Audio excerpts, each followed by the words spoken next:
Assalamualaikum warahmatullahi wabarakatuh. Saya Anggu Batari. Di sini saya ingin meminta maaf kepada teman-teman dan juga masyarakat.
Assalamualaikum warahmatullahi wabarakatuh.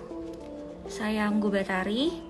Di sini saya ingin meminta maaf kepada teman-teman dan juga masyarakat terkait berita kemarin yang sempat heboh, yang pastinya juga meresahkan kalian semua.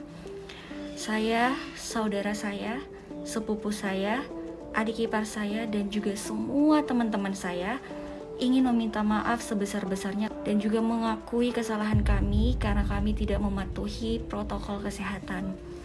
Insya Allah dengan kejadian ini kita semua bisa belajar lagi untuk menjadi pribadi yang lebih baik lagi ke depannya. Terima kasih juga buat semua teman-teman yang mau menegur dan juga menasehati kami dengan baik. Stay safe, stay healthy, jaga semua kesehatan tak. Semoga kita semua berada di dalam lindungan Allah Subhanahu wa taala. Amin.